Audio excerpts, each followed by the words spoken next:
Good morning all of you. स्वागत है आप सभी का आपके अपने YouTube channel study with Ravi में।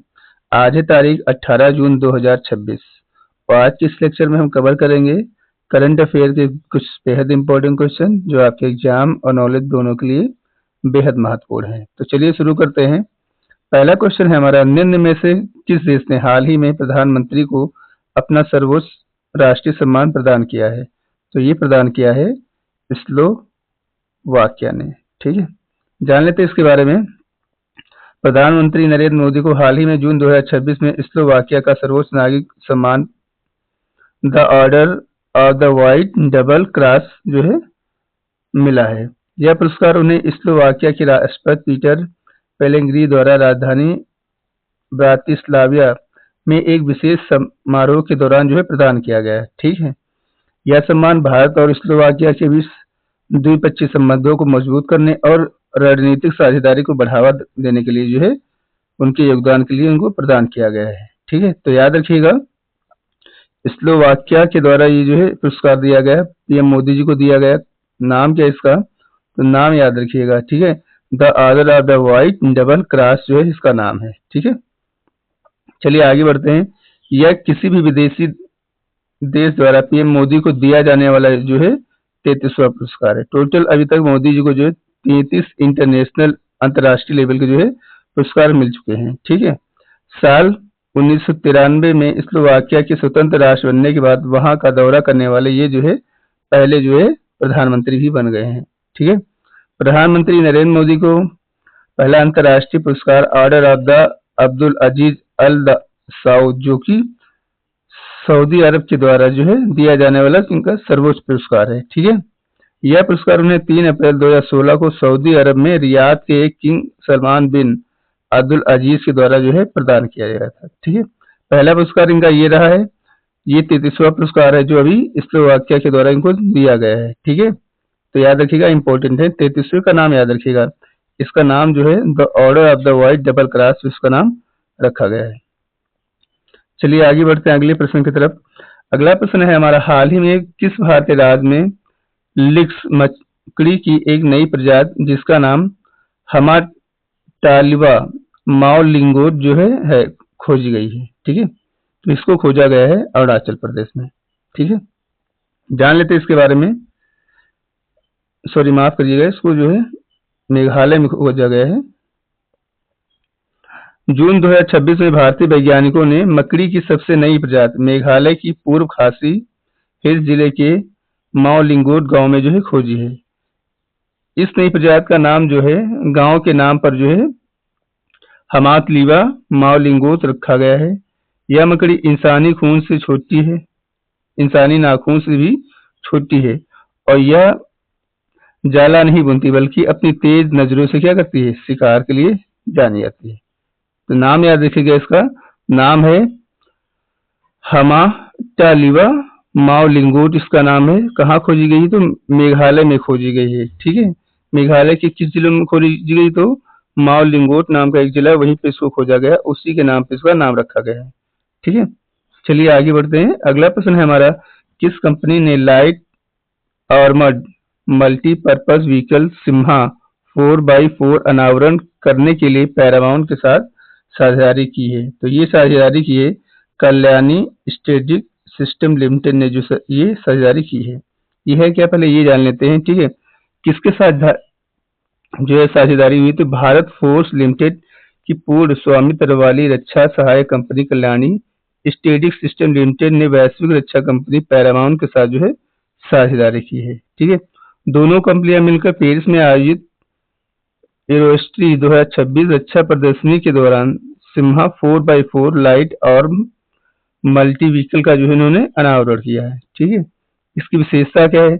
यह एक नेक्स्ट जनरेशन बख्तरबंद गाड़ी है जिसे भारत, अफ्रीका और अन्य वैश्विक बाजारों की आधुनिक सैन्य क्षमताओं को ध्यान में रखकर बिल्कुल शुरुआत से इसको तैयार किया गया है। ठीक है, तो याद रखिएगा, इसको किसके द्वारा तैयार किया गया? तो इसको कल्याणी स्ट्रेटेजिक सिस्टम लिमिटेड के द्वारा जो है तैयार किया गया है।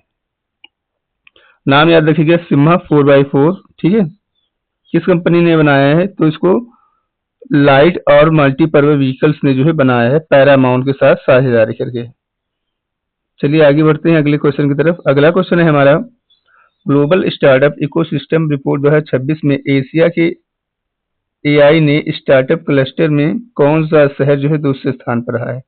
तो ये रहा है बेंगलुरु। जान लेते हैं इसके बारे में।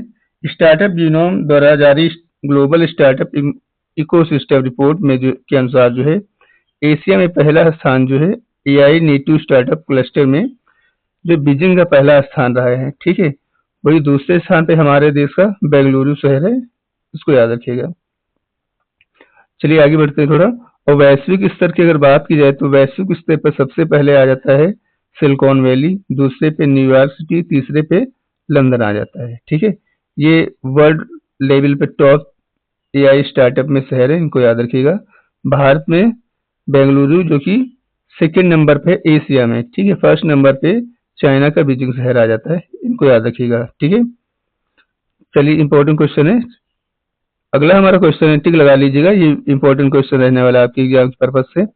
वित्तीय वर्ष 2025-26 में भारत का वार्षिक रक्षा उत्पादन मूल्य कितना जो है रिकॉर्ड किया गया है? तो इसको रिकॉर्ड किया गया है 1.78 लाख करोड़। जान लेते हैं इसके बारे में, ठीक है। रक्षा मंत्रालय द्वारा जारी ताजा आंकड़ों की रिपोर्ट के अनुसार वित्त वर्ष 2025-26 में भारत का वार्षिक रक्षा उत्पादन अब तक किस उच्चतम स्तर पर 1.78 लाख करोड़ रुपए पहुंच गया है, ठीक है। 1.78 लाख करोड़ रुपए वित्तीय वर्ष 25-26 का जो रक्षा मूल्य उत्पादन है, जो कि पिछले वर्ष की अपेक्षा जो है 15.6% जो है वृद्धि हुई है इसमें, ठीक है।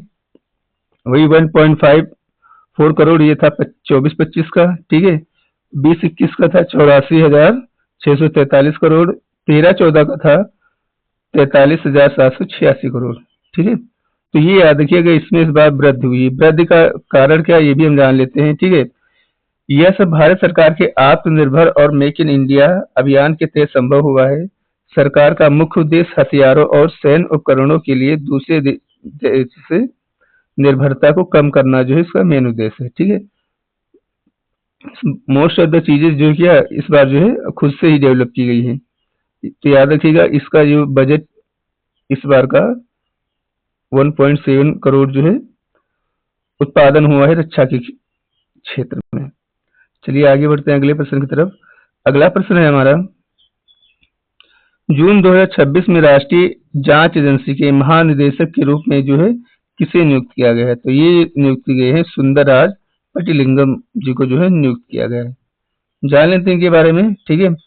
एनआई का गठन जो है 31 दिसंबर 2008 को एनआई अधिनियम 2008 के अंतर्गत जो है किया गया था, ठीक है। 2008 में 26/11 मुंबई हमलों को देखने के बाद देश में एक खास आतंकवादी विरोधी एजेंसी की जरूरत देखते हुए इसका निर्माण जो है किया गया था। कार्य क्या करता है? आतंकवाद का जो है मुकाबला करना, देश में होने वाली आतंकवादी हमलों, बम विस्फोटों, आतंकी फंडिंग से जुड़े मामलों की जांच करना, देश की सुरक्षा और संप्रभुता का जो ख्याल रखना, ठीक है। भारत की संप्रभुता, सुरक्षा और अखंडता को नुकसान पहुंचाने वाले गंभीर अपराधों को रोकना और उन पर जो है मुकदमा चलाना इसका मेन काम है। अगला कार्य रहता है नकली मुद्रा और तस्करी, ठीक है। नकली नोटों और के प्रचलन, हथियारों, ड्रग्स तस्करी के अंतर्राष्ट्रीय व अंतरराज्यीय नेटवर्कों को जो तोड़ना इसका मेन काम रहता है, ठीक है। बिना अनुमति जांच का आधार, ठीक है। एनआई को किसी भी राज्य सरकार की विशेष अनुमति के बिना पूरे देश में आतंकवाद से संबंधित मामलों की सीधे जांच करने का कानूनी अपराध है, ठीक है। कार्य क्षेत्र की अगर बात की जाए तो साल 2019 के संशोधन के बाद यह मानव तस्करी, साइबर आतंकवाद और भारत से बाहर भारतीय हितों के खिलाफ होने वाले अपराधों की जांच करता है, ठीक है। तो स्थापना इसकी याद रखिएगा 31 दिसंबर 2008 को। प्रेजेंट टाइम में इसके आईजी जो है नियुक्त किए गए हैं वो सुंदरराज पटिलिंगम जी को जो है नियुक्त किया गया है। चलिए आगे बढ़ते हैं अगले प्रश्न की तरफ। अगला प्रश्न है हमारा, निम्न में से किस देश में 52वें G7 शिखर सम्मेलन का आयोजन किया जा रहा है? तो इसे किया जा रहा है फ्रांस में, ठीक है। ये देख रहे हैं भाई लोग वहां पे पहुंच गए हैं सम्मेलन के लिए। जान लेते हैं इसके बारे में थोड़ा। 52वां शिखर सम्मेलन जो है 15 से 17 जून को वो फ्रांस के एवियन लेस बैस में जो है आयोजित हो रहा है। इसकी अध्यक्षता जो है इस बार फ्रांस के राष्ट्रपति इमैनुअल मैक्रोन जी कर रहे हैं। भारत की क्या भूमिका है? प्रधानमंत्री नरेंद्र मोदी भारत के प्रतिनिधि के रूप में जो है इसमें सम्मेलन में भागीदार करने के लिए तौर पर जो है शामिल हुए हैं। ठीक है, G7 के सदस्यों की अगर बात की जाए, Canada, France, Germany, Italy, Japan, United kingdom और अमेरिका इसके जो है मेन सदस्य हैं। भारत को एक प्रतिनिधि के रूप में मेहमान के तौर पे शामिल किया गया इसमें। ठीक है, G7 की शुरुआत कब हुई थी? तो इसकी शुरुआत 1975 में हुई थी। पहला शिखर सम्मेलन फ्रांस के वैली किसगार्ड की पहल पर जो है पहला सम्मेलन जो है हुआ था। ठीक है, शुरुआत में इसका नाम जो था G6 था। इसके सदस्य जो है फ्रांस, अमेरिका, ब्रिटेन, पश्चिमी जर्मनी, जापान और इटली थे। ठीक है, तब इसे ग्रुप ऑफ 6 या G6 कहा जाता था। साल 1975 में जो कनाडा के शामिल होने के बाद इसको जो है G7 नाम दिया गया। ठीक है, कारण क्या रहते इसके बनने के? तो 1970 के दशक में आए वैश्विक आर्थिक संकट और तेल संकट से निपटने के लिए प्रमुख औद्योगिक देशों ने इस मंच की जो है स्थापना की थी। ठीक है, तो याद रखिएगा 52वां सम्मेलन है इस बार G7 का। कहाँ हो रहा है? फ्रांस में हो रहा है। 15 से 17 जो के बीच इसको आयोजित किया गया है। ठीक है, चलिए आगे बढ़ते हैं अगले प्रश्न की तरफ। निम्न में से कौन टाइम के 100 सबसे प्रतिभाशाली खिलाड़ियों में की सूची में 2026 में शामिल एकमात्र भारतीय हैं? तो ये हैं स्मृति मंदना जी। ठीक है, जान लेते हैं इनके बारे में। प्रतिष्ठित सम्मान जो है भारतीय महिला क्रिकेट की उप कप्तान स्मृति मंदना को जो है वर्ष 2026 के लिए टाइम के 100 सबसे प्रतिभाशाली खिलाड़ियों की सूची में जो है शामिल होने वाली पहली महिला खिलाड़ी जो है बन गई हैं। ठीक है, इन्होंने लेब्रोन जेम्स, लियोनेल मेसी और क्रिस्टियानो रोनाल्डो जैसे महान वैश्विक दिग्गज के साथ जो है इस सूची में जो जगह बनाई हुई है। ठीक है, यह सम्मान उनके बेहतरीन प्रदर्शन और अंतर्राष्ट्रीय खेल में जो है ढेर अच्छा योगदान देने के लिए जो है दिया गया है। ठीक है, तो याद रखिएगा स्मृति मंदाना को टाइम के 100 सबसे प्रतिभाशाली खिलाड़ियों की सूची में शामिल किया गया है। चलिए आगे बढ़ते हैं अगले प्रश्न की तरफ। अगला प्रश्न है हमारा, स्वदेशी रूप से विकसित long range land attack cruise missile का सफलतापूर्वक उड़ान परीक्षण डीआरडीओ ने किस राज्य में किया है? तो इसे किया गया है उड़ीसा में। अब जान लेते हैं इसके बारे में। डीआरडीओ ने स्वदेशी रूप से विकसित long range land attack cruise missile का सफल परीक्षण जो उड़ीसा राज्य में किया हुआ है। उड़ीसा में कहाँ किया? तो डॉक्टर एपीजे अब्दुल कलाम द्वीप पर जो है इसका परीक्षण किया गया है। ठीक है, यह मिसाइल पूरी तरीके से स्वदेशी तकनीक पर आधारित है। इसे डीआरडीओ ने निर्भय कार्यक्रम के तहत जो है विकसित किया है। तो इसकी विशेषता क्या है? इसकी विशेषता जो है 1500 किलोमीटर से अधिक या रडार को चकमा देते हुए जमीन से कुछ ही मीटर पर ऊपर उड़ने में जो सक्षम है। ठीक है, ये इसकी विशेषता है। याद रखिएगा इसका नाम है long range land attack cruise missile. कहाँ इसका परीक्षण हुआ सफल? तो उड़ीसा में हुआ। उड़ीसा में कहाँ पे हुआ है? तो ये डॉक्टर एपीजे अब्दुल कलाम द्वीप समूह पे इसका परीक्षण किया गया है।